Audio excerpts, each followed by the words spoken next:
This episode is brought to you by Accenture. When your advertising operations fall out of sync, everything else follows. Spotify and Accenture are working together to reinvent the rhythm of ad sales, using automation, analytics, and smarter workflows to simplify campaign delivery and access better data across the business. The result?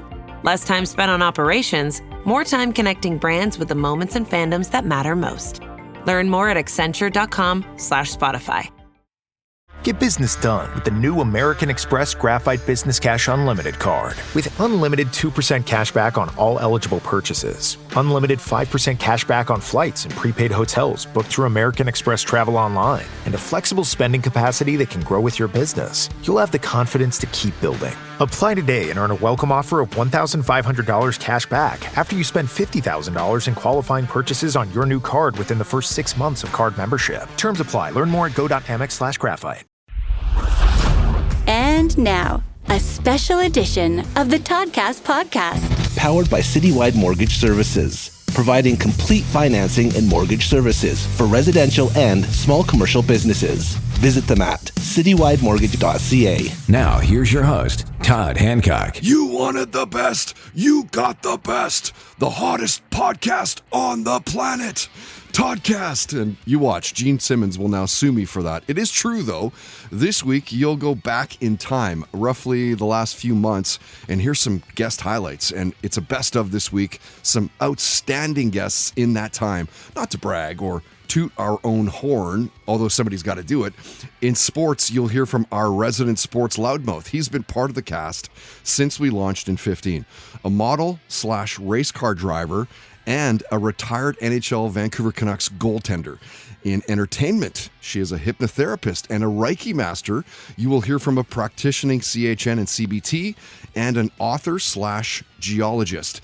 And this week's musical guests in just a minute. It's a lead guitarist, a singer, and a drummer. And it sounds like the start of a joke where the drummer ends up sleeping on your couch. It's not the case. My name is Todd Hancock. Thank you so much for being there week in, week out. Do appreciate that.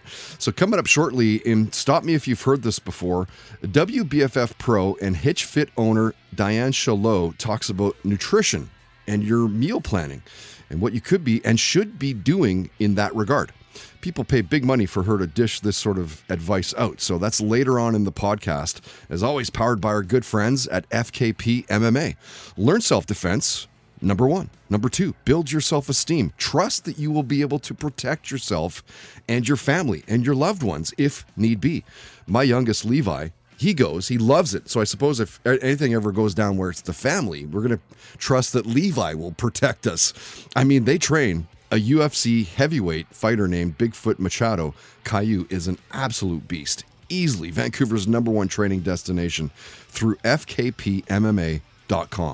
First, let's get to those musical guests. They're all powered by the Hawkins Sound Ranch, over 20 years experience.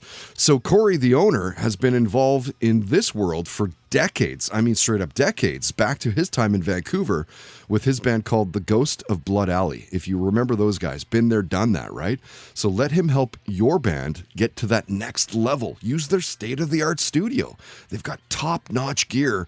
They like to say it's the commercial sound on an indie budget, and knowing the industry, that's got a pretty damn good ring to it. Let's be honest. Check them out through thehawkinssoundranch.com. They're also on Facebook. I see them from there time to time chirping off some posts and whatever, right? So you'll know Tesla, without a doubt, not the car, but one of the best rock bands of the last, 25, 30 years anyway. Formed in 81, Sacramento, California. I remember driving to high school in my buddy Ian's truck. He would pick me up in Terrace. And most mornings, Ian would be playing Tesla, and loud. I mean, it was loud. And it started at the very beginning of Tesla's career with Mechanical Resonance, through to the next record, Great Radio Controversy.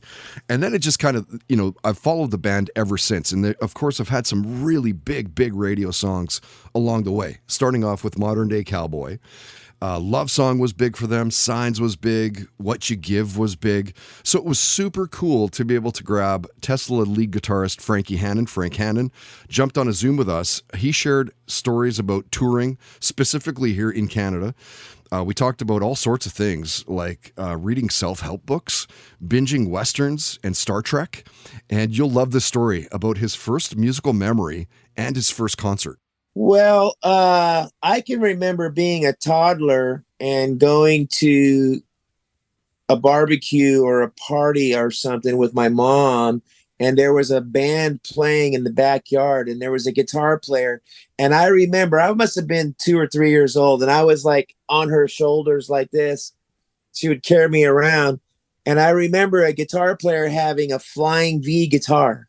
And that image, I can still see it in my mind of this guy playing this thing that was shaped like a flying V, and it just blowing my mind as a little kid.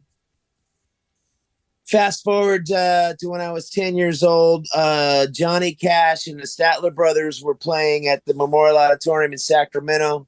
And that's the first concert that I really remember seeing the Man in Black and hearing his voice. And man, I just was mesmerized. A year later, one of my cousins took me to hear Robin Trower perform at the same auditorium that I saw Johnny Cash. The year before, I saw Robin Trower. And that blew my mind. His guitar sound was epic. It just, wow, I'd never heard a guitar sound so good in my life. Then my mother took me to see a movie called Monterey Pop Festival. And that is the movie footage that has Jimi Hendrix playing Wild Thing. And when he sets his guitar on fire. Have you seen that footage? Yeah. Yeah, it's iconic. But seeing that in a movie when I was like 10 years old really flipped me out, watching Jimi Hendrix do that. Yeah. Isn't it crazy to think that, like, your band, Tesla, that's some people's first concert experience? Yeah, I hear that a lot, And then I also hear at every show, parents and grandparents are bringing their kids to see Tesla, and this is his first concert or her first concert ever, and we get to meet those kids, and it's amazing. Yeah, there's nothing like being at a concert. One of the first concerts I ever saw was Day on the Green in Oakland Coliseum, big outdoor stadium.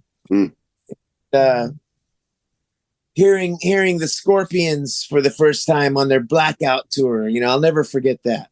When you think back to your early days, like, what is your earliest musical memory? Like, most of mine involve a hassock. It was just full of records, full of albums. My mom had created this awesome collection. It's sitting beside this behemoth, and I mean, it's huge, this behemoth record player that we had back like in the 70s and 80s, early 80s kind of thing. But opening up the album sleeves, I remember that, and like reading the liner notes and following along and reading to the lyrics and just listening to the instruments and how they all seem to kind of collide, but yet they all fit together. And it was just, I loved hearing Frank talking about his early musical memories. We also talked a little bit about COVID and coming out of those crazy couple of years. He shared a story about touring with Def Leppard. He shared a funny David Lee Roth story. He talked about football in Vegas, the party days of drinking and all the drugs, and how Aerosmith and disco had an early influence in his life. And Frank even gave some autobiography recommendations. Yeah, well, let's see. I read Carlos Santana's biography. That was good. I read the Long Strange Trip Grateful Dead biography. The other one, Bob Weir. I do like biographies. Yeah, same. Sometimes, I'll get into reading like self-help books, how to manage your life kind of stuff. Yeah. But I haven't been reading books lately too much over the holidays and stuff. But when I'm at the airport, I'll pick up a book, to try to pass the time. And it's usually a biography. Yeah, same. I just picked up the, I can't remember what it's called, but it's the Geddy Lee autobiography. I flipped through a couple pages last night. I mean, obviously it's going to be a fantastic read, right? Yeah, that's My Effing Life or something like that. Yeah, that's what it is. My Effing Life. That's right. I got to get that book. I love Rush and Geddy Lee, and he's so witty, man. Yeah, I'd love to read that. You know what book really surprised me that was a page turner was K.K. Downing's biography. Oh, no way. Okay, cool. Yeah, you know, and he gets a bad rap because he left Judas Priest or whatever, but, you know, being in a band is not easy, man. And when you got power struggles, you know, and ego trips and stuff, you know, I mean, who knows what happened in there? But when you get KK Downing's side of it, it's pretty entertaining. I bet, man. And of course, KK was in that band in their heyday. He was like the guy. Absolutely. And he talks about how they discovered leather clothes and the whole image of it all and the power struggles that went on within the band. And, you know, but he talks about his childhood and his relationship with his parents and stuff like that. It was a good read. I enjoyed it. From Tesla's lead guitarist, Frank Hannon, to one of the singers on Mick Mars's new solo album, a guy named Brion Gamboa. His name might be ringing some bells right now for you because he's the founding member, a lead guitarist and singer in a band called Third Mist. These are the guys that made it through to the semifinals of Star Search in the mid-90s. That may be why Brian's name's ringing a bell. And remember back then, that show was freaking huge. It was massive. Something like 40 million viewers for the show caught Brian when he was on. So Brian's well known for producing a big charity concert for MTV. He wrote the theme song, We Have the Voice, which was then played in high schools across the United States. He's truly a been there, done that guy. Got him talking about all sorts of stuff like Kiss and Sammy Hagar and glam rock. Do you remember the TV show Hawaii Five-0 from back in the day? That. He shared a near-death driving story. He talked about how his world changed when grunge took over. And Brian talked about being one of the singers on Mick Mars's new solo album and everyone else that's involved in that project. Unbelievable, man. But, you know, I've said it to people before, and it's funny when you get to, you know, and I was lucky with this, but when you get to work on a project where you actually really like the music, and more importantly, you really like the people that are a part of it. Yeah. And it's fun. I sound like a broken record, but the group of people that surround this thing, Mick is a given. Mick's an awesome dude, man. I mean, he's just easygoing. He's so humble. He's just a great guy to be around, you know? So, and then who brought me into this was Paul Taylor, who's been a dear friend for over 15 years, ever since I've lived in Nashville. We've gotten pretty close and we've done a lot of things together, but, so you got Jacob Bunton, who's just amazing as well. Amazing vocalist. He does a bunch of stuff. I mean, he plays a bunch of instruments and everything he does, he's good at. Like Paul, Ray. Those guys say just like really everything you touch is gold. Yeah. Like really. Yeah, exactly. You know, I play a bunch of stuff, but I don't think as good as any of those guys. But but you got Ray. Who's here from Korn? Ray Korn's drummers, part of that project. Yeah, it's crazy, man. He's huge. Gosh. And then Chris Collier, who is mixed on a ton of different stuff. He's also an awesome musician, and he plays bass on it, and then he mixed it as well. And then, of course, there's Michael Wagner. You know, I can't say enough about Michael Wagner. He is a wonderful guy, you know, which is cool because he did kind of the first record with Mick. Back when, and then really this, I'm pretty sure, don't quote me, but I'm pretty sure Mick's album was kind of the last album he did before he retired. Right? Like even a guy like Brian, who's had a bunch of success on his own, and you listen to him gush about working with Motley Crue's guitarist and his solo album, like pretty incredible. Music is so powerful. Brian has his own studio, as you might expect, called Sound Mission Studio, works as a producer, engineer as well, beyond, of course, performing. He's played for the U.S. troops. He's won numerous awards in songwriting, vocal performance, and guitaring. He has over 200 album credits. 200. It's crazy. I think we talked to Brian, I think it was for close to 45 minutes. We got into gaming, comic books, how Boston, Eagles, Joe Cocker were super influential to him early on.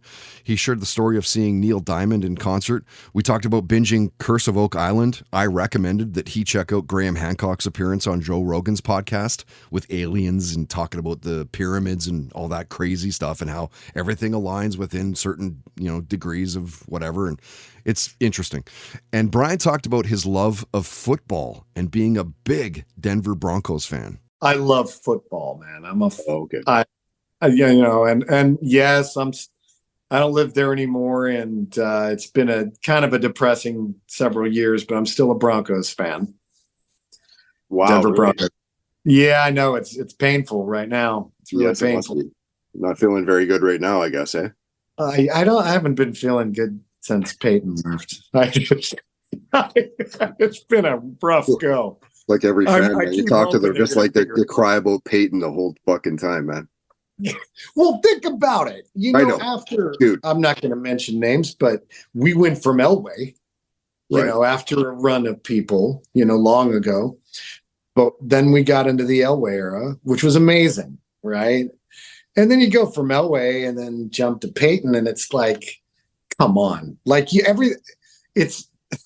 Well, dude, as good as he is, yeah.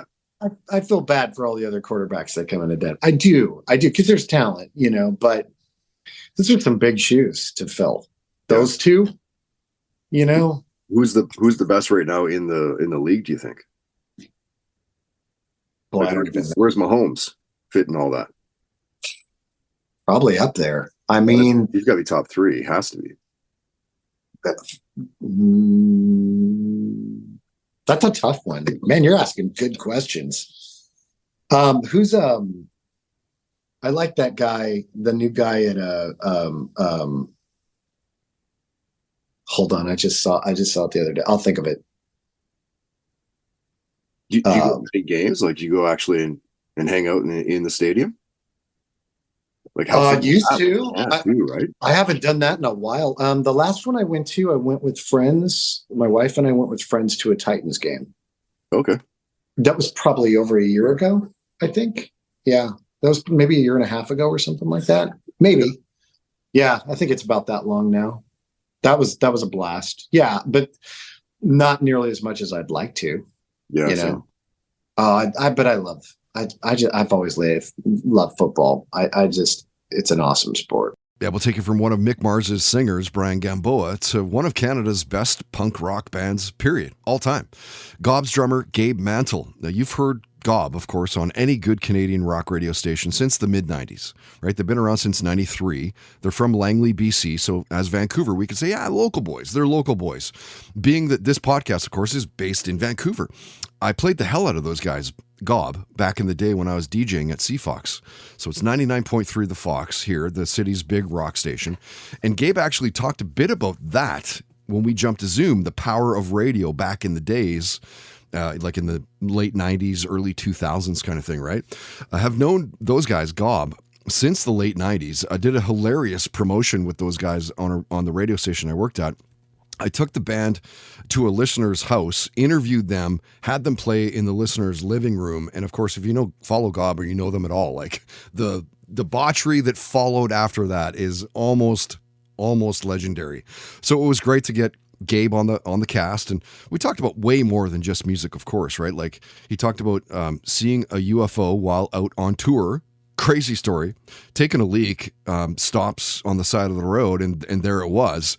He talked about binging Better Call Saul and Workaholics. We talked about the Vancouver Canucks and the NFL, comic books, Spider-Man, and Archie. Archie comics came up. So did seeing the Police in concert.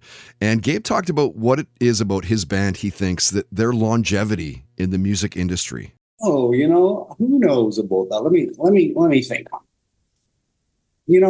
Again, I mean, I think, with music is what it comes down to is the songs. Let's face it, right? Like, I mean, sure. And, like Tom and Theo, they're both like such great songwriters.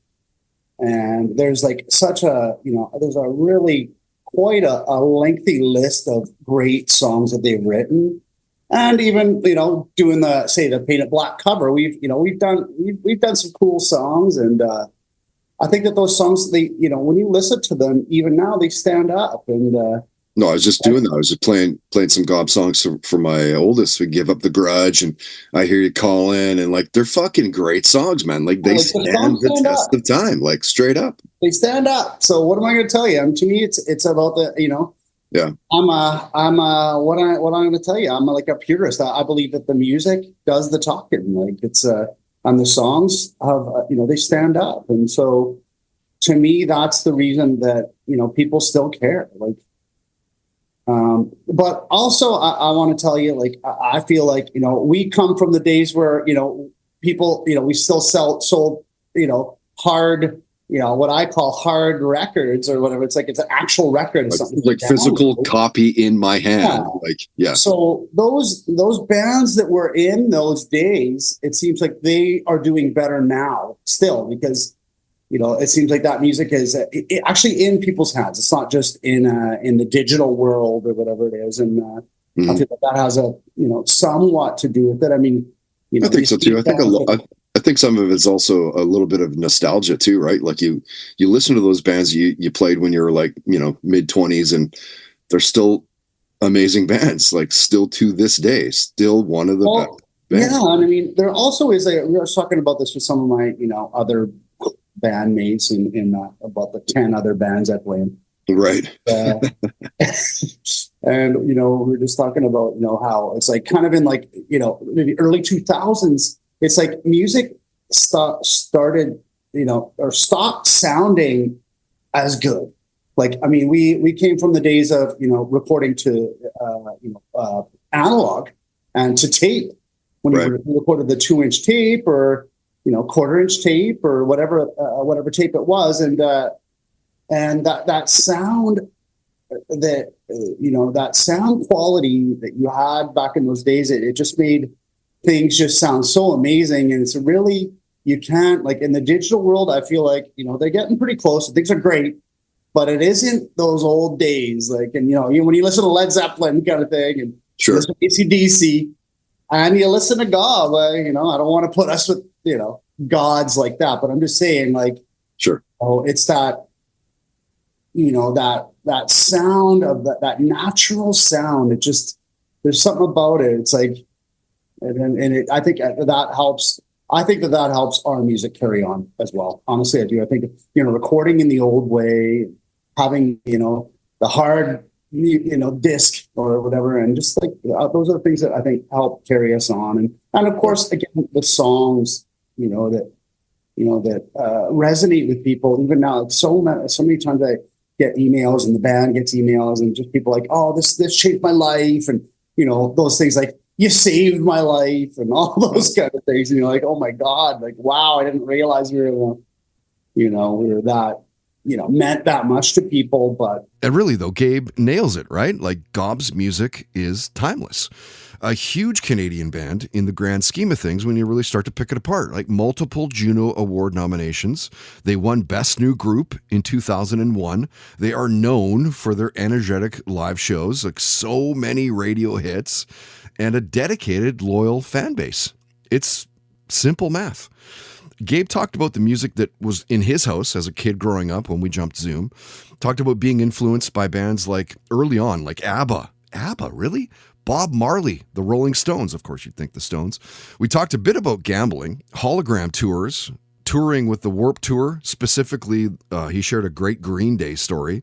Star Wars and Star Trek came up. So did a driving near-death story where Tom from Gob, I don't want to ruin it. So find that in the full-length interview through, you know, iTunes and wherever you listen, Spotify or Megaphone or wherever you listen, or of course on our YouTube page as well. Gabe shared the story of one of his favorite times playing on stage with another band. You know, it's funny. It was like, let me think. Okay, straight up, one of the most fun times that I ever had. We were playing this kind of festival thing up in Kelowna, and Sloan at the Regatta. Yeah, exactly. You fucking played the Regatta. We played the Regatta, and it was Sloan was the headliner, and then Gob, and then By a Thread was another band. I remember By a Thread. That was a Vancouver band. Yeah, another Vancouver band that I'm playing in as well now. Oh, no way. Oh, yeah, I didn't know that there's still coming. And oh, okay. Oh, wow. yeah, dude, I'll pass it on to you as soon as we get it done. We're almost done. We're almost there. It's just a couple more songs that John's doing the vocals on, and it's sounding really good. Like, I'm really proud of it. We put everything into it. But anyways, that's cool. Another Joe was on the show, or sorry, not another.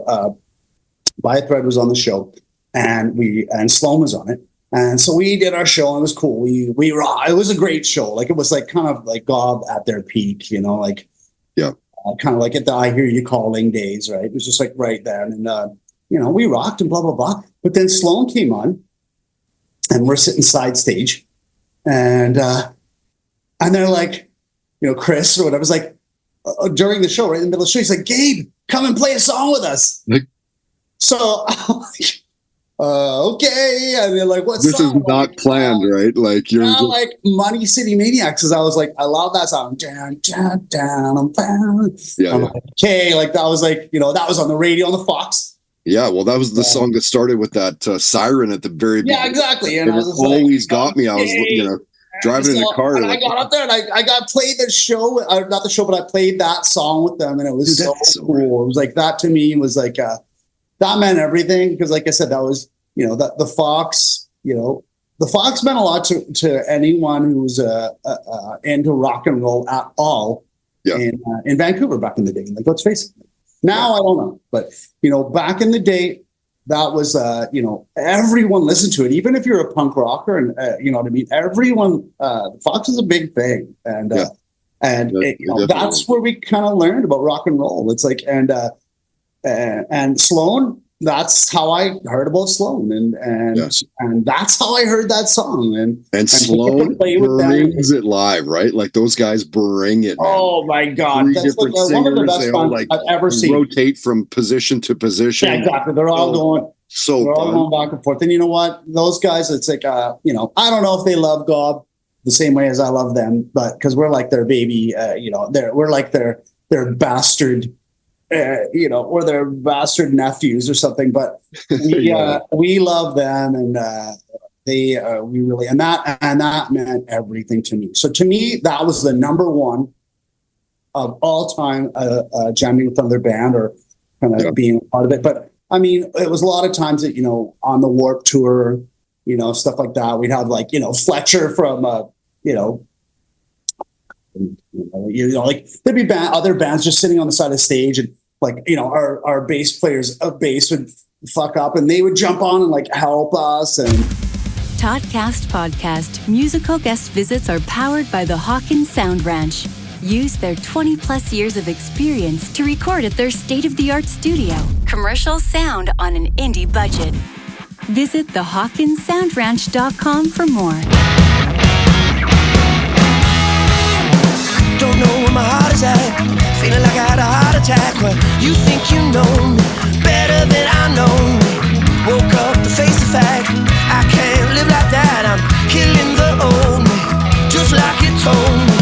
You don't got no pride, can't look me in the eyes. You think you own me when you're only lonely. I think you need to know it's too late, it's too late. You won't stop me now. It's too late, it's too late. You won't bring me down.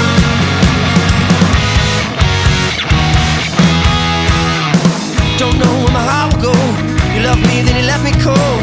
You think you know you better than I know you. Cold touch of a concubine, chills running down my spine, killing me slowly. Blue eyes are frozen.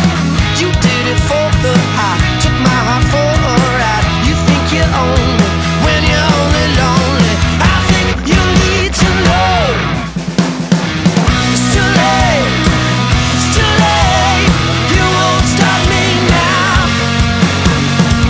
It's too late, it's too late. You won't bring me down. It's too late, it's too late. You won't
Stop me if you've heard this before on the Toddcast podcast. Entrepreneur, author, and WBFF fitness pro Diana Shalot is well known for her online fitness training, conferences, and retreats. She owns Hitch Fit Gym in Kansas City, and they work with people in over 70 countries, helping transform their bodies and lives by adopting a healthy lifestyle.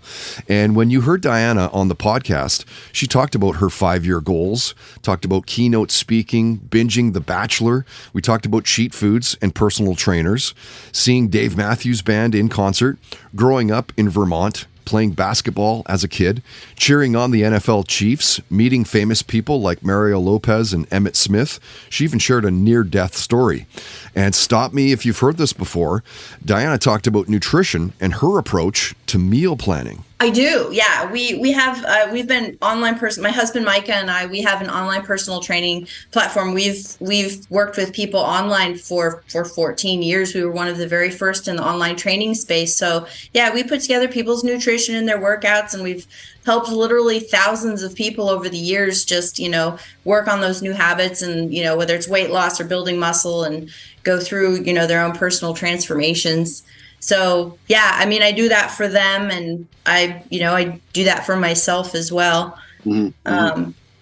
I would say my approach is just a balanced approach to eating. That's kind of what I've always done. I had my own transformation journey back in 2005. I was 50 pounds overweight and 50 pounds more than I am now. And it was just, I was miserable, and I didn't feel well. I wasn't happy with how my body looked or how my body felt. So I kind of had this aha moment where I was like, I have to change, what I'm doing. And a lot of that was eating. I had very unhealthy eating habits.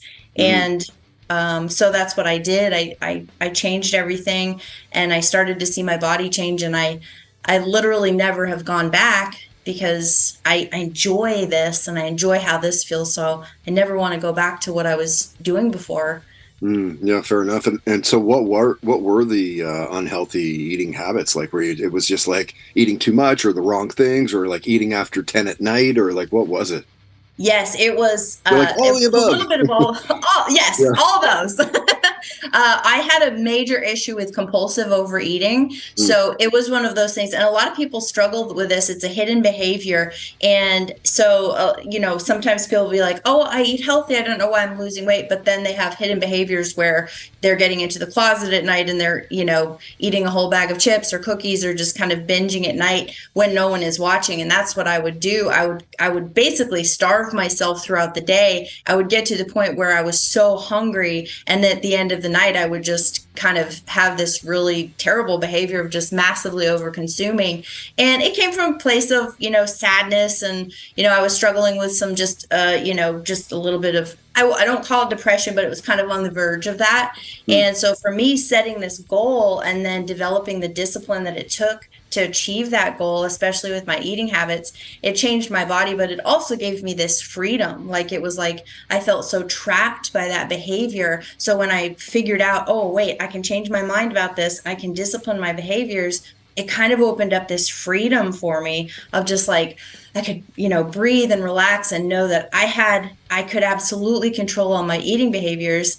And, that just, it opened up so many more doors for me too. But it was more that just like, oh, okay, I do have control of this behavior, and I can make great choices and do something more with my life too. Stop Me If You've Heard This Before on the Toddcast podcast is powered by FKP MMA, Vancouver's #1 training destination at fkpmma.com. And now, highlighting our next Blue Light Sessions, powered in part by Canadian Club Whiskey. Meet your new cold one. We serve Canadian Club and Ginger ready-to-drink cocktails at all of our live shows. Visit canadianclub.com today.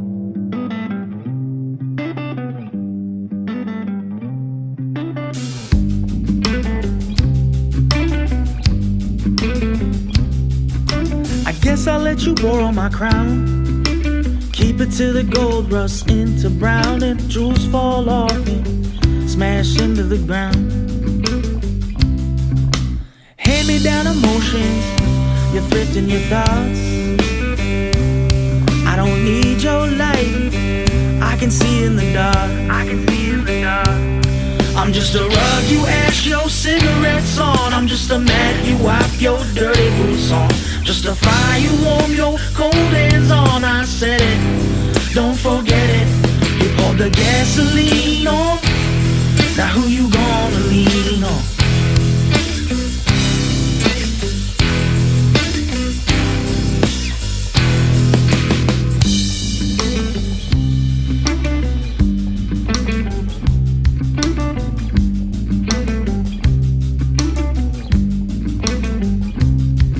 Put my armor on to come around you. I got a heart to protect that belongs to me. Thicker the steel, the bigger the heart. Let me know if you agree.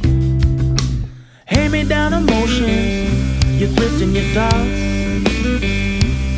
I don't need your light, I can see in the dark. I can see in the dark. I'm just a rug you ash your cigarettes on. I'm just a mat you wipe your dirty boots on. Just a fire you warm your cold hands on. I said it, don't forget it. You poured the gasoline on. Now who you gonna lean on?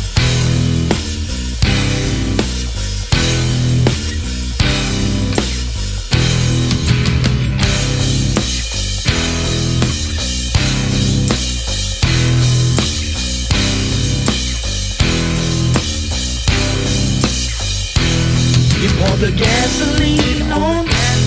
Now who you gonna lean on? You pour the gasoline on. Now who you gonna lean on? Right on. Looking forward to catching those guys in their live performance. The band is called Good Goin', and their song is See in the Dark. It is new to the podcast, a first spin, in fact, and we are fired up to have them play for the next podcast, Blue Light Sessions, at the end of the month, or close to the end of the month, on Friday, May 24. So May 24, it's the Blue Light Studio in East Vancouver with Good Goin' and the Sweet Pomelos. 45-minute sets each with the interview, the performance as well. I will interview the bands, but of course, as always, you get to ask questions of the band, get them to maybe play cover songs, or hell, we've even had people come up and jam with the bands as well. Intimate, interactive. Buy early right now through eventbrite.ca. Eventbrite.ca. Search Toddcast Podcast. You can't miss our shows. They're $20 in advance or $25 at the door. Doors are at 7. Show starts at 8-ish. Played you Chase the Bear. That's a great song for them called Too Late. Man, I dig that band. Thought you might as well. They've played a podcast show for us. Believe me, if you hear them coming to your neck of the woods, do the effort. Make the effort to be there to see this band. One of Vancouver's elite, you could almost say, within that rock genre. All right, so coming up in just a few minutes, in Listen to This, Canucks PA announcer Al Murdoch shares how he landed that job, and holy crap, he is one of the best. That is powered by 8-year sponsor, 8 years in a row. A huge reason why we're able to continue creating this podcast. Tedco RV Supplies out in Langley. RV service, repairs, ICBC accredited. You can find them on Facebook and on Twitter at Tedco RV Supplies. First, let's get back to more guest highlights in this best of podcast and some of our recent sporting guests, all of whom are powered by Hand Over Hand Textiles in Vancouver. All of the stuff that they make, by the way, is handmade, naturally dyed goods for your home, for your body. Everything is top quality. Whether you want a blanket or pillowcases or t-shirts or bandanas and socks and dishcloths, like I said, it's all handmade. All of their stuff. Put the order in and they will bang it off for you. And they only use pure plant extracts and natural fibers. It's actually truly good for Mom Earth. Locally owned, locally operated here in Vancouver. Find them through handoverhandtextiles.com. They're also kicking around on Instagram.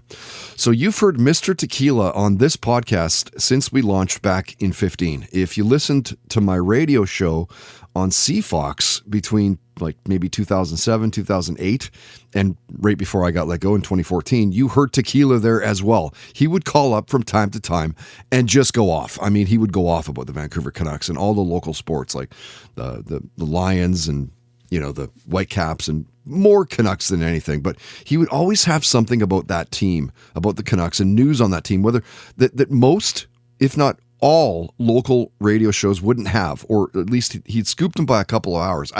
Believe me, I have no idea. Maybe he had somehow he had an in with the team. From there, it kind of branched into anything and everything. He literally rants about nothing is safe at this point from Tequila's wrath. He will rant about anything. And people seem to really like it. He definitely is outspoken. He can ruffle some feathers. I call it passion. And this time around, Tequila talked about jinxes in sports, Canada's school curriculum. We talked about family. And he also addressed how the Canucks were kicking. And I mean, they were dominating this year, were they not? And when he was a guest, the Canucks were the number one team in the NHL. Your Vancouver Canucks are first in the NHL. Like, hello, what? Holy fuck. But yeah, it's awesome. It's a good time to be a Canucks fan. I'm just glad that we got a guy like Rutherford. This is a Rutherford team. These are Rutherford moves that he made.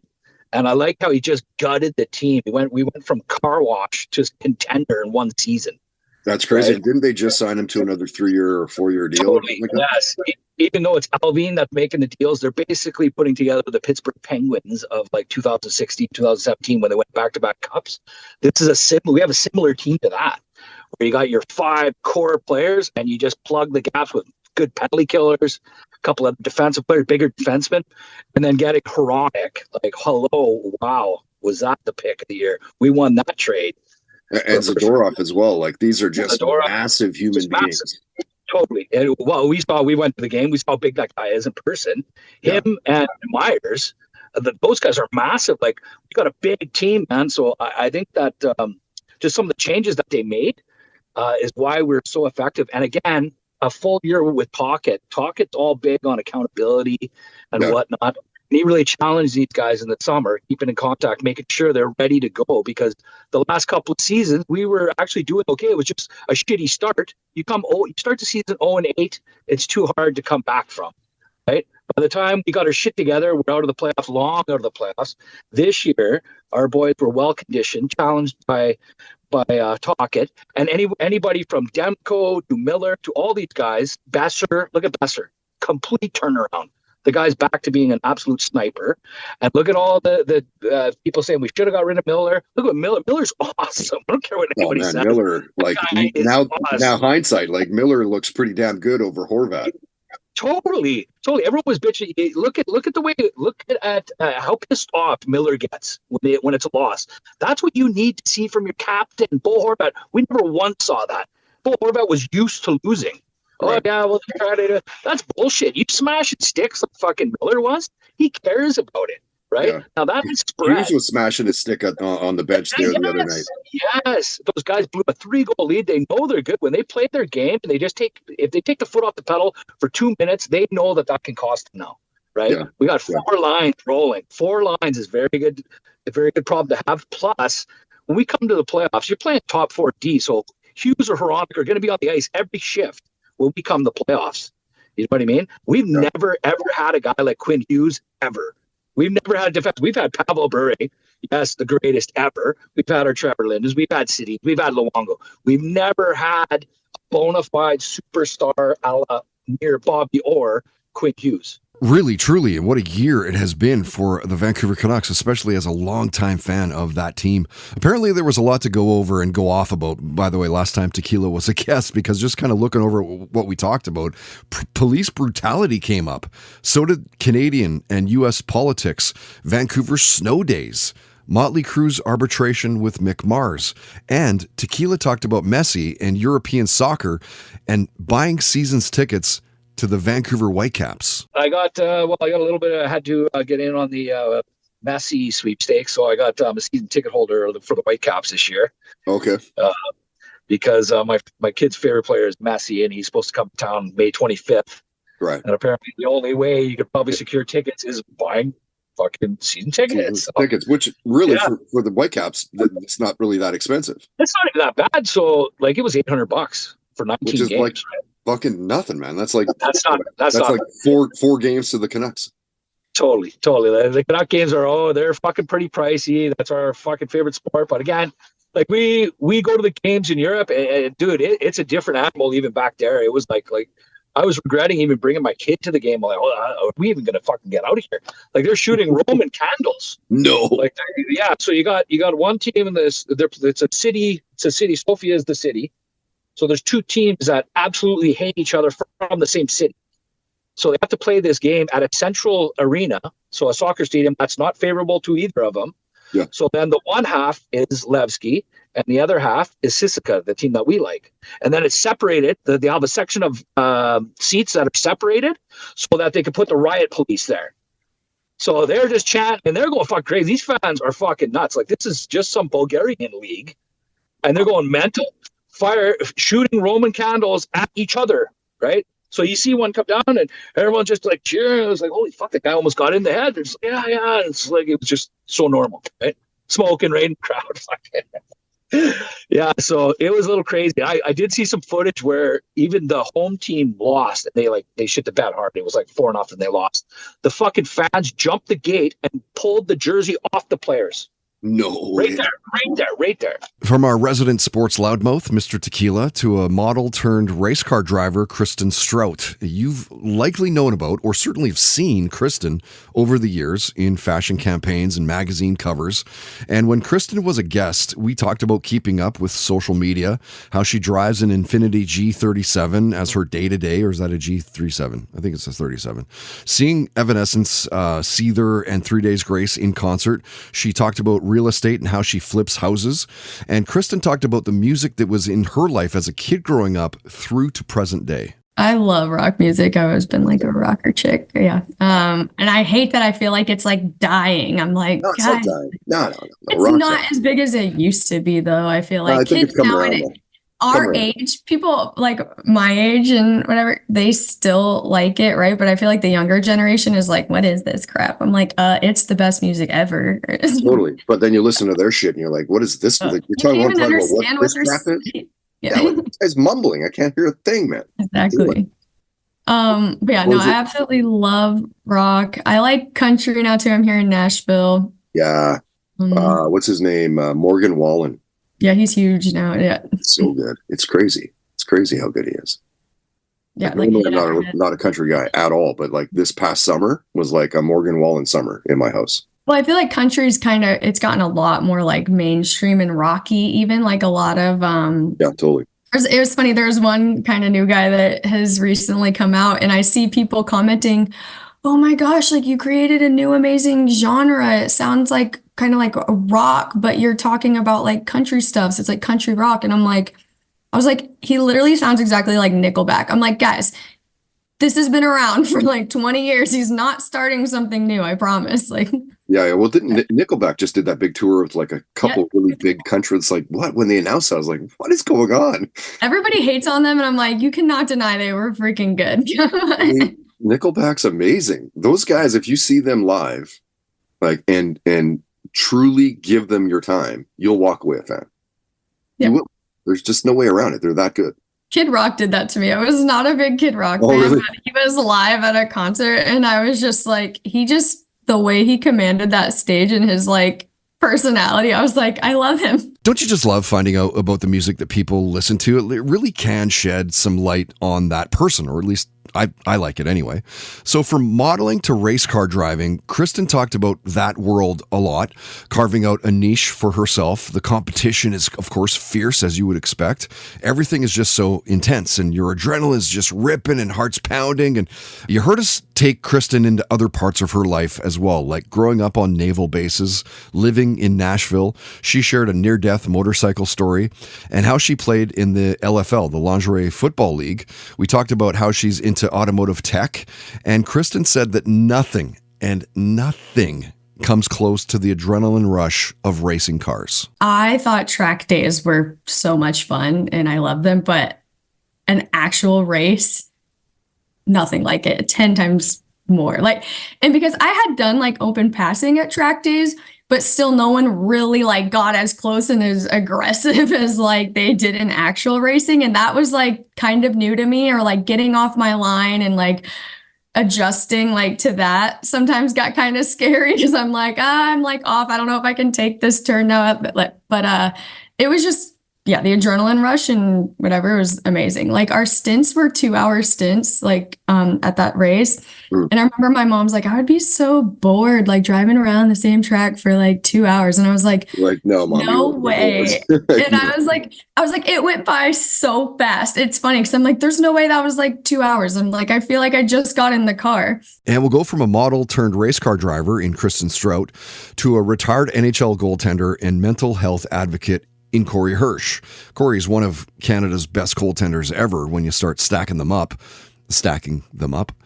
He played for a few teams in the NHL, the Stars, the Capitals, the Rangers, of course here in Vancouver with the Canucks from 95 through 99, played alongside of Kirk McLean at the time.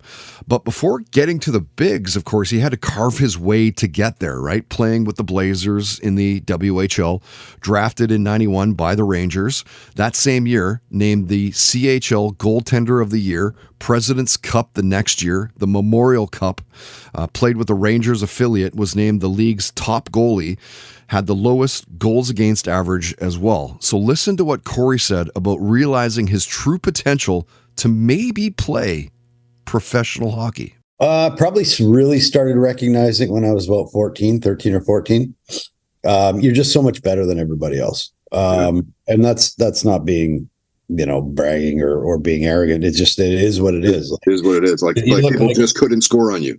Yeah, like Connor Bedard. I mean, I wasn't as good as Connor Bedard, but I mean, they just you dominated every level, right? And so you have a pretty good idea. I would say, 90% of the NHL, those guys were the best players in their league, on their teams, in their cities, right? I mean, they were just always that talented. And there are some, there's a lot that don't get drafted that are still good players.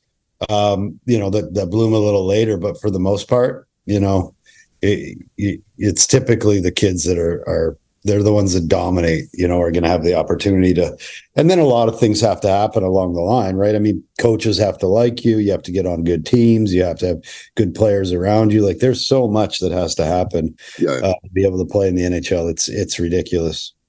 But you knew fairly early, like 13, 14, that's pretty early. Yeah. You wouldn't say it's the NHL. You knew you were going to play. But you're good. Yeah. You know you're good. You're better than, most every, because you're going to summer camps, you're getting invited to junior camps, you're getting invited, you have a good idea of your level anyways, or the opportunity. And then it's after that, it's probably better that you don't know what's happening to you, right? Because you just get kind of shot out of a cannon into the professional sports world. It is true though, right? What he said, the kids that are going to, or at least have the potential to maybe play pro sports, they're just so much better than the rest, right? Like you can see it immediately. And you go watch any kid sports and there's always that one kid or the two kids who just destroy the competition. They're just that much better. And oh, by the way, Corey's career stats, including a goals against of 3.11 and a save percent of 899 during his time with the Vancouver Canucks. Thank you, stats guy. Great to talk with Corey as a longtime fan, of course, of the Vancouver Canucks and get into a whole lot of things as well. Like he talked about growing up in Calgary. We talked about food and binge watching the World Series of Poker. He talked specifically about Peter Forsberg and Mark Messier. Superstitions came up. So did superpowers. Growing up with the music of Tina Turner and Kiss, Prince and Elvis Presley. He shared a near-death story about his time going over and living in Romania.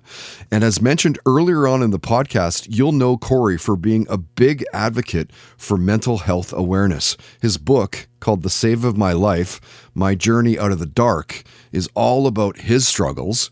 And he talked about how his podcast, called Blindsided, was created with the goal of helping others. Yeah. It's been very powerful, very powerful.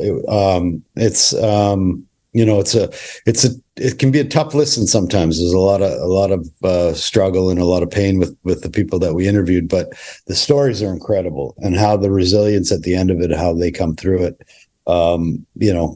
A better person has been that's what makes it all worth it. The Toddcast podcast is powered by Milano Coffee, bringing you the finest espresso and coffee concepts in the world. Online at milanocoffee.ca.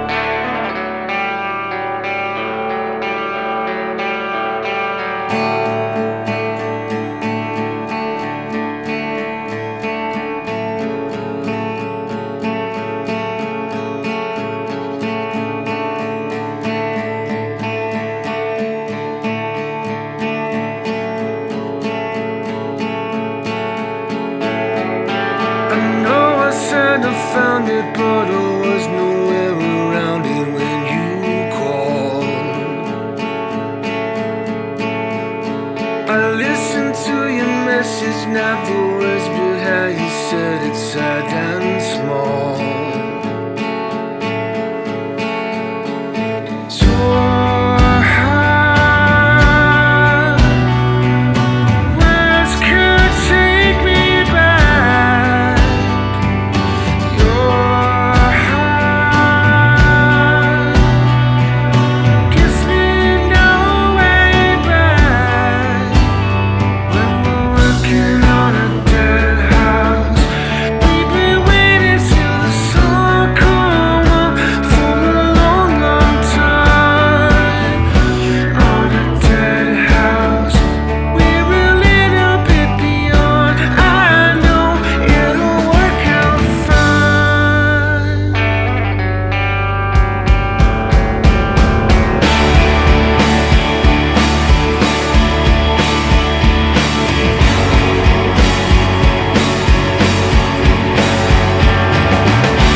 Listen to this on the Toddcast podcast. You gotta love Al Murdoch's Instagram bio. Voice actor, announcer for daytime, #Emmy award-winning @JudyJustice, #PA announcer @Canucks, @Abby Canucks, father, husband, friend. The only thing missing from that bio is beauty.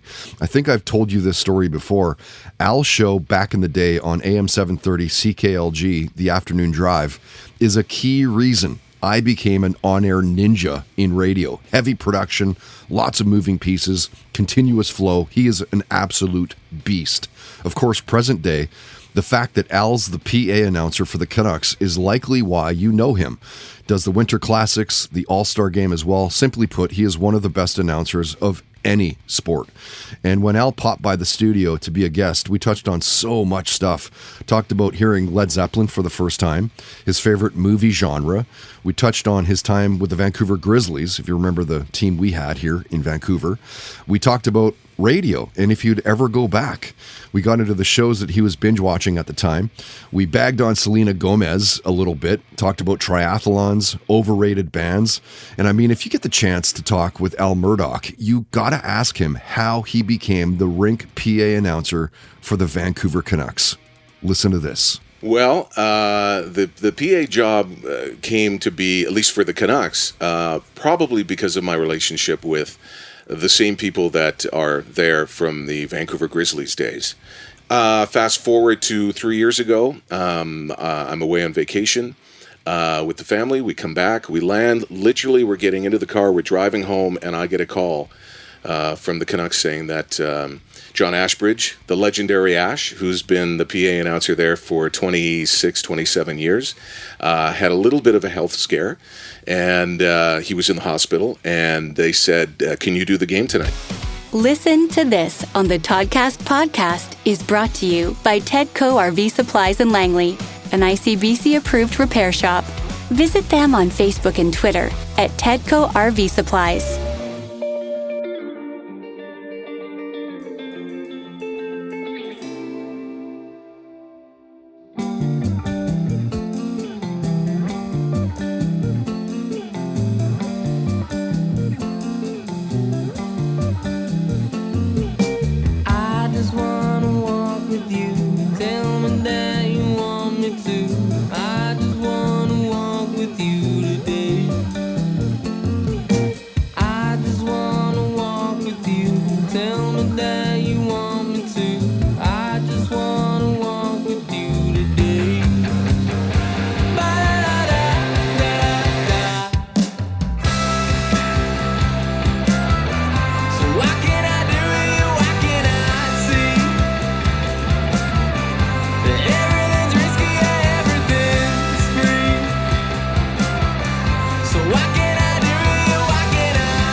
You picking up the same vibe that the next live podcast show is going to be freaking outstanding? That band is called the Sweet Pomelos, and their song is Walk With You. Yet another first spin for the podcast. In fact, that's a world premiere. It's never been played online or on radio, streaming, wherever before now. They, as mentioned earlier on, they're opening up the night for our next live podcast show, the Blue Light Sessions, on Friday, May 2-4, Blue Light Studio in East Vancouver. Good going will headline the night, and these nights fly by. If you've been, you know. So we open up the doors at 7 o'clock, but do come, before the bands start to play. They play at around 8:15, 8:20, something like that. But come before and crack a Red Truck beer or a nude beverage or a Canadian club. We get some sponsor synergy going on at these shows. Fire up, as mentioned, at around 8:15, something like that. Both bands will get a 45-minute set, intimate, interactive. If you buy early, you'll save $5 through eventbrite.ca, $25 at the door. Speaking of live shows, the live music, find a list of indie shows you should be checking out beyond, of course, our live shows. We'd love you to see it at our shows too, with the indie scene at toddhancock.ca. If your band's playing a show, if you're checking it out, let me know about it and we'll post it up at the website for free of charge. But you need to get me the info and the music, and maybe we'll even play a song on the podcast for you as well. You heard a new song, speaking of new stuff, you heard a new song for a band called Fear of Houses, and that's called Dead House. And if you're hearing that one going like, why do I recognize that guy's voice? That's Jordan Carrier, who's been in and around Vancouver's music scene for years and years. I would dare to say at least a decade, maybe even like 15, something like that. Everything that he's done over the years, by the way, has been top drawer. So honestly, not sure how long that he's been banging out with this new band. Again, they're called Fear of Houses. But I would think it would be at least a year or two anyway. He sent me a song last year that was absolutely deadly, and loving the new sound that Jordan is bringing back to Vancouver scene. Okay, so let's get to our final guests of this episode 332. Our entertainment and lifestyle guests are now powered by Humane Solutions, and I've mentioned this before. I had a problem with rats getting into my house. It was between the main floor and the basement ceiling, and it wasn't very often that you would hear them, but you would hear them. Their little feet scurrying across the ceiling, and maybe they'd have like the odd squabble and chirp, and the thought of it is, it's kind of creepy, right? So anyway, I hired a company originally, and they'd set out some traps, and the rats remained. And then I talked to a buddy named Jamie who used Humane Solutions for his rat problem. I guess he had some problems around the front step of his house or whatever. And so they found all the entry points and they blocked all of them except for one. And I was like, that's the way it should be done. That's interesting. Then they put a one-way door on the last entry point so that the rats could leave, but they couldn't get back in. And once they're out, they close up the last entry point, and it's simple, right? So trust them, proven leaders. I'm quite embarrassed, actually, to be honest, that I didn't use them from the start. Get a quote today for your place or your business through humanesolutions.ca. So hypnotherapy is the idea of focused attention, heightened relaxation, transformative, holistic healing. You'll find that some people use it to address a variety of things when you look into it, like anxiety and phobias. And some people have actually said they've quit smoking because of it. They've even lost weight because of hypnotherapy. Apparently, it can be truly a mind-body experience. And when hypnotherapist and Reiki master teacher Magda Baptista joined us on Zoom, she talked about the key benefits that you'll experience if you do hypnotherapy. We come into this world, if you look at the newborn, they're so happy, or they cry and they get what they want. They demand and they get what they need. And then with time and our experiences, we develop these fears. So depending on how the parents react to the child falling down, when they start walking and they fall, if the parent doesn't really react, the child will look at the parent and be like, okay, it's okay if I fall, I'll just stand back up. But if the parent is freaking out, oh my God, did you hurt yourself? Then the child stays with that fear in their brain. And now he associates falling with some kind of fear. Like it could be really bad because my parents are reacting to this. So that becomes a subconscious programming. And then later in life, we don't know why we're afraid of heights or why we're afraid of moving like something on our path. And when we do the hypnotherapy, we bring the client back into this state where they're able to see it from a bird's eye view and see there's no danger here. Mm-hmm. It's perfectly normal. And then we change that programming, and now you're no longer afraid of going up or down the stairs or whatever it is that you had as a fear. So yeah, that's the interesting part about hypnotherapy. I guess when you think about it, it really does kind of make sense, right? Everything is just so aligned. And in terms of Reiki, that's the spiritual healing that originated in Japan. And you've probably seen it, that where the practitioner places their hands lightly over or near the person's body. And this is to channel healing energy. And Reiki is all about relaxation. It's said to reduce stress and support your body's natural healing process. Of course, we talked in depth about both hypnotherapy and Reiki with Magda. Talked about other things as well, like why it's important to set goals or adapting to technology, ambition, and teaching kids. She shared her story of seeing Britney Spears in concert. We talked about self-esteem, piano, negativity, and Magda talked about social media and if she feels pressure to be a positive role model. No, I love it. I love it. I love being the role model because I feel like I'm able to lead through my actions. And the more I lead through my actions, the more I better my life. So it's not a pressure, it's more a lifestyle. It's what I choose to be. And this is why I was talking about authenticity before. When you're authentic, you no longer feel that pressure to pretend to be someone that you're not. I was recently at a Tony Robbins event as a crew member. I was helping out and cheering people on. And people would come to me and they're like, how do you have all that energy all day long? We're exhausted. I'm like, because it's my lifestyle. I don't pretend to be this happy, joyful, energetic person. I am a physical educator. I believe in moving your body for health purposes. And so I adopt that lifestyle. If anybody travels with me and they ask me if I want to take a cab, I always say, can we walk there? Totally right. And I'll walk there. And they're like, no, it's too far. I'm like, how far is it? Or how close is it? I don't want to waste my time in a cab. I want to see everything. So I'll walk and see. And at the same time, I get my steps in. So it's a lifestyle. It's the way you choose to see things. From a hypnotherapist and Reiki master in Magda Baptista to a health and fitness expert named Aeryon Ashlie. She's the CEO of Aeryon Wellness, a Canadian entrepreneur.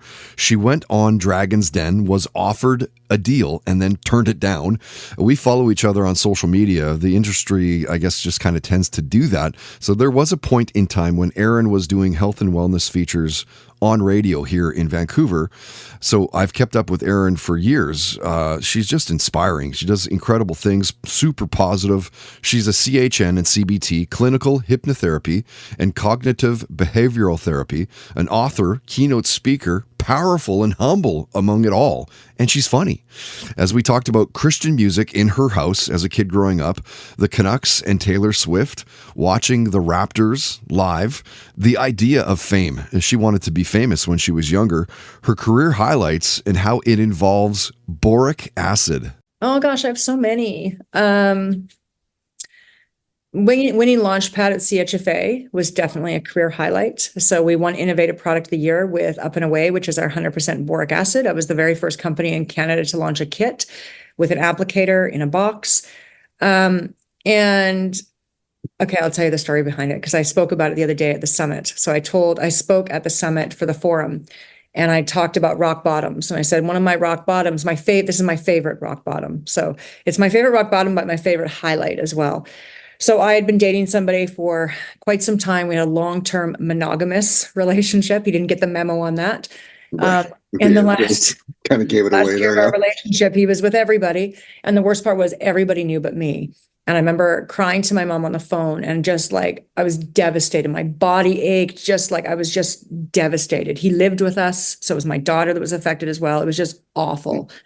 And my mom's like, it's going to be okay. It's going to be okay. I'm like, Mom, everybody knew. Like, for everybody knew but me. It was so embarrassing. And then she's like, everything's going to be okay. I'm like, okay, it can't get any worse. But 2 weeks later, I found out he gave me chlamydia. So then, I did 2 rounds of antibiotics just to be safe. So chlamydia, everything's fine. Everything's fine. But then what ended up happening is it decimated my vaginal pH. So a woman's vagina is supposed to be a 3.5, super acidic. If it becomes more alkaline, that's when you become a yeast infection. That's itchy, discharge, uncomfortable, no fun. That's around a 5, right? So we're 3.5. It goes up to around a 5. That's yeast infection. If it becomes more alkaline, you get bacterial vaginosis. So no, how your listeners are like, wonderful. What are we learning today? So there's no. They're like, what a way to wrap this up. No, itchy and uncomfortable, but there's a smell to it. It's still no fun. So after round and round of antibiotics for that, 6 months worth, I finally scored an appointment with a gynecologist, and I walked in and like shared my vaginal and emotional woes and everything. And she just was like, boric acid. I'm like, what? And she's like, boric acid. At the time, nobody sold any. So I drove from pharmacy to pharmacy to pharmacy, finding somewhere to compound it for me. And I got my boric acid, put it in my little drawer. It worked within 2 days. It was amazing. I was like, wow, this stuff is incredible. Fast forward 5 years later, I'd started Aeryon Wellness. I was driving across the Lionsgate Bridge just before you hit the lines when you're coming into downtown. And this thought came to my mind. It was like, is anybody selling boric acid? Because it wasn't a prescription. I scored the NPN for it, natural product number, which is what you have to have. I struggled with the name because a lot of the name in that category are Vaggie or Gyna, and I'm like, not doing that. I was making my bed, and in my mind, I went up and away as I threw my duvet in the air, and I was like, it's up and away because you put it up and it goes away. It's a vaginal suppository. So 4 months later, I found myself on stage pitching to 150 retailers and judges. It's kind of like our version of Dragon's Den. And I had on the screen, whenever the word vagina came up, everybody had to scream vagina, which you don't know how much people love to scream that word. So everybody screamed vagina, and I went on to win $25,000. I won Innovative Product of the Year, and I was able to dedicate it to Michaela, my daughter, because she is the one who sacrifices the most in my venture, because I'm always focusing on work. So that would have been a high moment, but it was a rock bottom. So I also say this too. I'm like, I've never been so happy that somebody cheated on me and gave me chlamydia. It's my number 3 best-selling product. I make a ton of money on it. I have helped women all across Canada. And the irony is he owns a health food store now. And I've always wondered if he carries up and away and he has no idea that it came from him. Right. He very well could. That'd be hilarious. That was definitely a highlight and a great story to always know that these rock bottom moments when we think there is no hope, that they are the moments we can learn and grow, and we need them. Whenever I get one now, when I have something really challenging show up, I'm like, okay, what am I going to learn this time? So I view it in a very different light. Right? Like the best story. There's no way. I bet Buddy has no idea, or he might, I guess, now. And do some digging on Aeryon Wellness, and you'll love the holistic approach, the care to finding mental and emotional well-being. I'm truly inspired by what Aeryon is all about and has built. Truly a juggernaut who talked about her own eating disorder and overcoming that. She shared her story about seeing Madonna in concert, how she loves binging Love is Blind. And I fought myself with this, or whether I was going to play this or not for you, and just kind of leave it out there for the people who have heard the full length interviews that we post all over, of course, the internet, right? But Aeryon shared one of the most messed up near-death stories that you'll ever hear on this podcast. Oh, God, the one thing I can think about is I remember years ago in my 20s, is actually not a good story, but years ago in my 20s, my girlfriend and I went down to Buffalo, New York, went out for the night, met these guys, and they ended up actually kind of kidnapping us to a certain degree. The one guy took her upstairs, and I was in the car with the other guy, had a gun on me. And it was terrifying. I remember I was basically pretending I had a kid and telling them this whole story. And the guy raped my girlfriend upstairs, and then drove us to the border, and then they got out and we drove across, and that would have been my near-death experience. Holy it's pretty intense. Yeah. So I don't think you're expecting that, but I know I was not expecting. I was like, chased by a bear, something like that. But that's nuts. Like, what the time frame for that? Like, how long did that last? It was hours. I was in the car for hours with him downstairs. Yeah. And he had the other guy, and I thought then I was going to be next. And I don't know if it was the conversation. I remember I was trying to talk to him and asking him if he had kids, and he told me he did have kids. And so I said, my daughter's the same age. And so I kind of made this narrative so then he'd hopefully see a little bit of myself in possibly the mother of his kids. Wow. And so nothing happened with me. Yeah. Nothing happened with me. Her and I are still good friends. We were friends for many, many years. She never spoke about it after. I mean, and she was married too, right? So there was a whole thing beyond that as well. So yeah, she doesn't live in the country anymore. But so it was terrifying when I think about it now. That was funny. That was the first thing that came to my mind was that one. I was like, oh yeah, wow, I haven't thought about that for a while. Yeah. Wow. That is insane. What a crazy story. Yeah. Right. Like, isn't that one of the craziest near-death stories that you've ever heard? As we'll go from a health and fitness expert to author and geologist Cheryl Leutjen. Now, Cheryl's publicist had reached out to us a few months ago because Cheryl had just released her new book called Love Earth Now. And did we want to have her on as a guest? And why not? An expert in geology, passionate about environmental issues, aims to inspire, get you thinking about leaving a positive impact on Earth. Like, I'm in, right? And when Cheryl jumped to Zoom with us, we talked about, of course, the environment. Electrical vehicles came up, her love of escapism and detective novels, growing up to the music of Neil Diamond and Kenny Rogers. And she talked about writing her new book and how long that took, Love Earth Now. It was interesting. It was 5 years from the day that I first went into a writing workshop and said, oh, here's some things I want to write about, to the day that the book was published. But really, it was having a publisher come to me and say, this is the day that you have to turn it in. That's cut off. Give me a deadline. I would still be writing that book. Yeah. I need deadlines. Sure. Fair enough. I think most of us do. And so, like, have you always liked writing? Was it something you were into as a kid as well, or? I've always been someone who could write. I wasn't really into it as a career as a kid so much. It was just something that, I could do. But I know some people who are born with, this need to write. I've got to express myself through writing, and I came to that a lot later. And when you listen to Cheryl talk about writing that book, could you write a book, do you think? Like, sit down and actually take the time?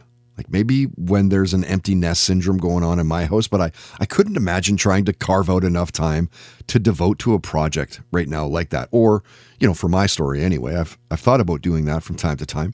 But back to Cheryl, and after talking to her, you'll hear that she's all about conservation and sustainability. Grew up in Kansas City, talked about getting out in nature, binging Northern Exposure. Remember that show back in the holy throwback?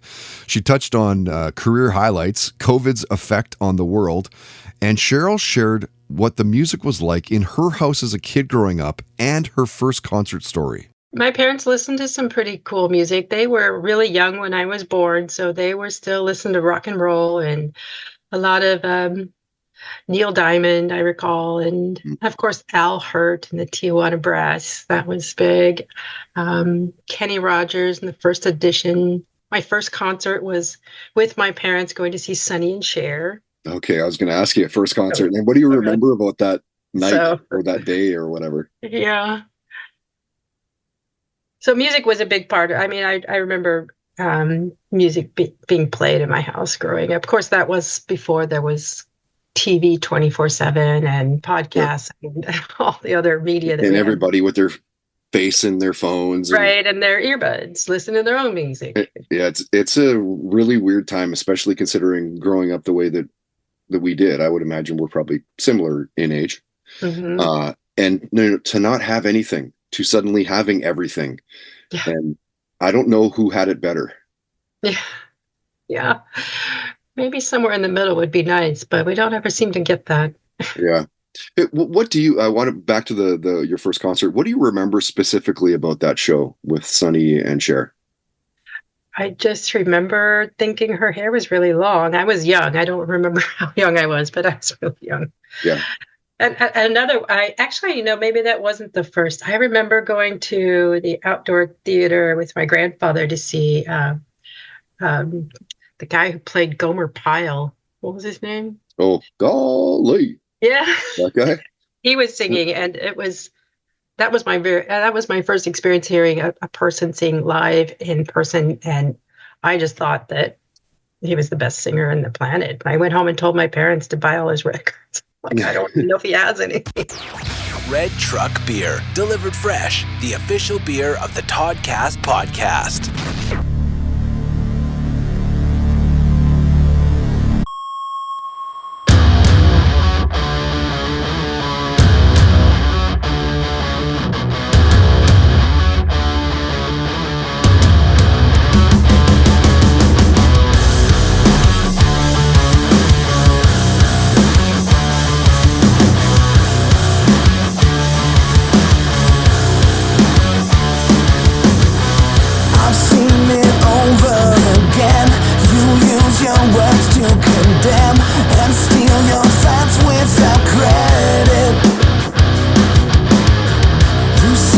Silent despair, present but still unaware that you cannot comprehend it.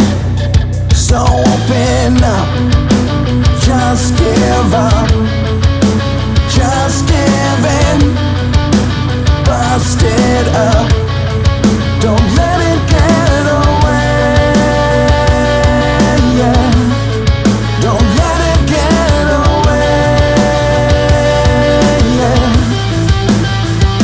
When it's gone, let it rest.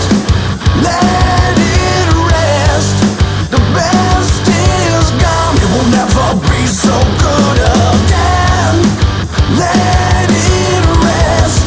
No looking back. You're gone. You're gone. You're not coming down.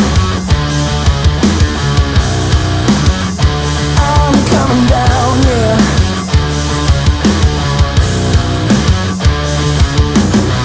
I see that look in your eye. Secrets you keep out of spite. Scratch down my back like a Landis. Just open up. Just give up. Just give in. Bust it up. Don't let it get away, yeah.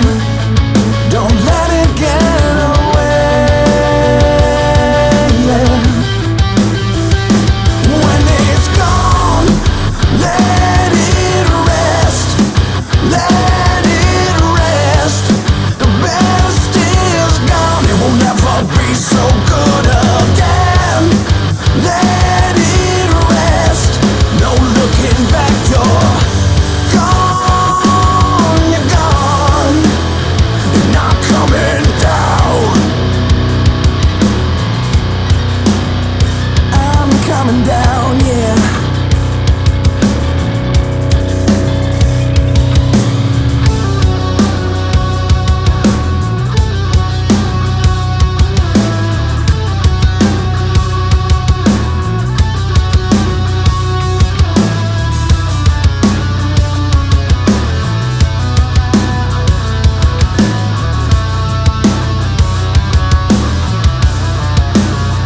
So open up, just give up, just give in, bust it up, don't let it get away,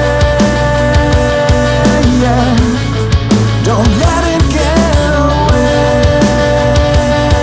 yeah. When it's gone, let it rest. Let it rest. The best is gone. It will never be so good again.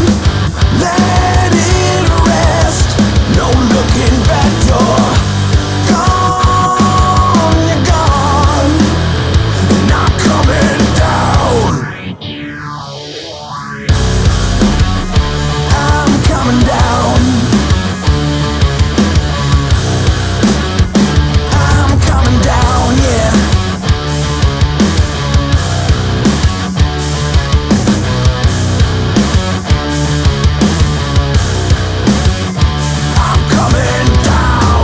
Cannot wait for next month. The band is called 816, and that's a new song for them called Down, if you didn't pick that up. They're kind of a Vancouver supergroup, I guess, if you think about it. If you remember a band called Stand Down and Pedwell. So it's the guys of Stand Down with Pedwell's singer, and we have one in the chamber with those guys, as mentioned, next month on Friday, June 21st at the Blue Light Studio, Toddcast Podcast, Blue Light Sessions with 816 and Another Man's Gold. Now, Another Man's Gold singer is Owlface singer. If you remember Owlface, because we've played those guys many times on the podcast over the years, have done live shows with them as well. So Vincent's new project, Another Man's Gold, is playing as well next month. Killer night, man. Stoked for both bands. Super good bands, but super good dudes as well. Great players.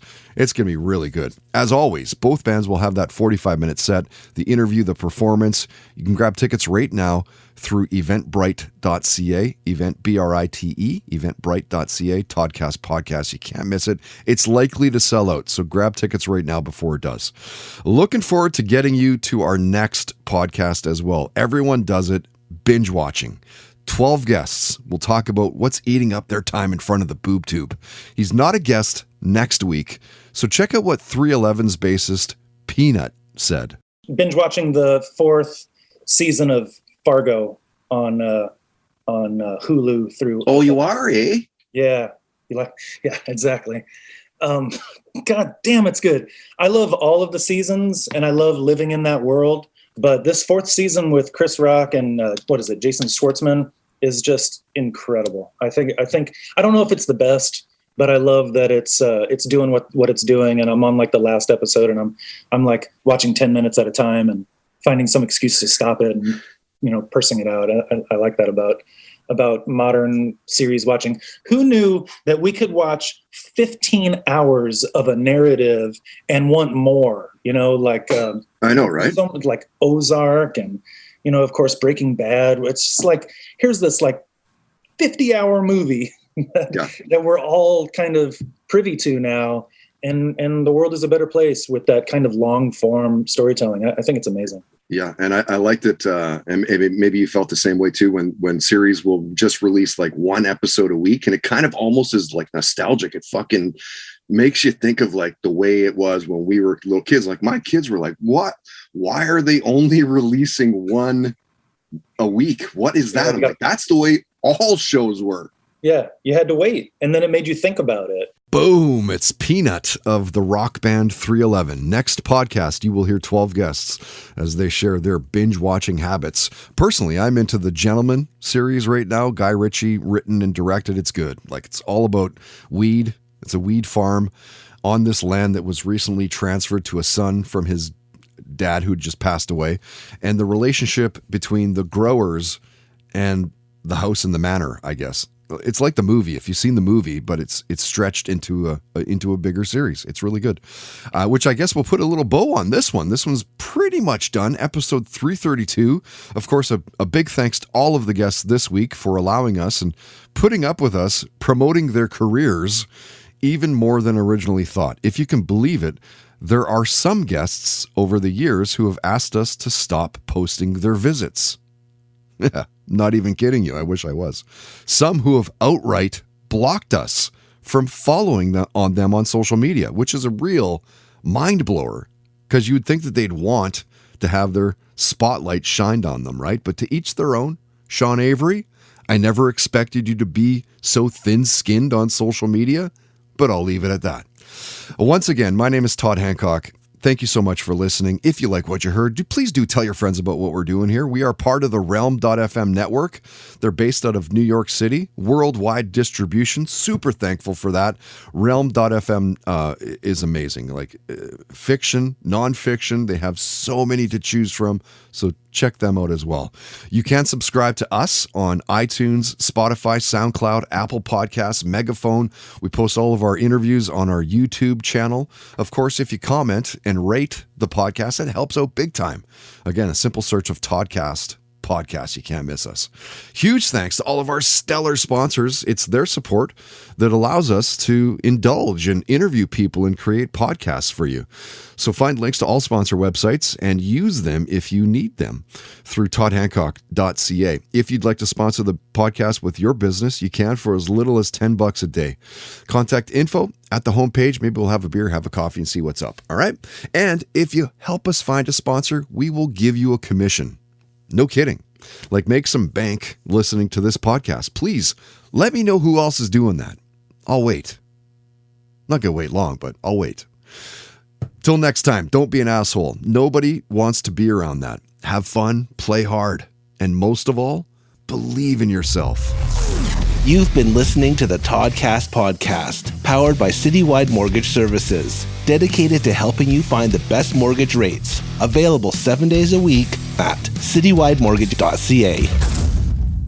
The right window treatments change everything. Your sleep, your privacy, the way every room looks and feels. At Blinds.com, we've spent 30 years making it surprisingly simple to get exactly what your home needs. We've covered over 25 million windows and have 50,000 five-star reviews to prove we deliver. Whether you DIY it or want a pro to handle everything from measure to install, we have you covered. Real design professionals, free samples, zero pressure. Right now, get up to 50% off with minimum purchase, plus get a free professional measure at Blinds.com. Rules and restrictions apply. The Tudors were probably the most scandalous dynasty in British history. This season on Vulgar History, we're spilling the tea on this messy, messed up family and the people who had to live through it all. Anne Boleyn and the other wives of Henry VIII are known today from the musical Six, but who were they really? Did any of them actually want to marry him? Henry VIII, the man who was literally the worst? How did two of them manage to escape with their heads intact? We'll also get into historical mysteries, like who really wrote Shakespeare's plays, who was the real Bloody Mary, and what was happening elsewhere in the world while the Tudors were trampling all over England, like the mysterious disappearance of the Roanoke colony and the true story of the girl known as Pocahontas. I'll be joined by Tudor historians, experts, and a few of my friends who really hate Henry VIII to learn all about the Tudors this season on Vulgar History. Because it's Henry VIII all day, every day. Listen to Vulgar History wherever you get podcasts. For 8 years, we've been asking the same question over and over again. How did this happen? My name's Mandy. And I'm Melissa, and we're the hosts of Moms and Mysteries, the true crime podcast with over 55 million downloads. We're two Florida moms who are obsessed with mysteries. Each week, we do deep dives into fascinating true crime stories. We cover everything from infamous cases like Casey Anthony to the bizarre and complex crimes right here in our home state, like the shocking murder of FSU professor Dan Markell. We bring you the facts, but with warmth and wit you'd only get from two friends who have been hooked on mysteries since childhood. Join us for new episodes of Moms and Mysteries every Tuesday and Thursday. Listen to Moms and Mysteries on Apple Podcasts, Spotify, or wherever you get your podcast.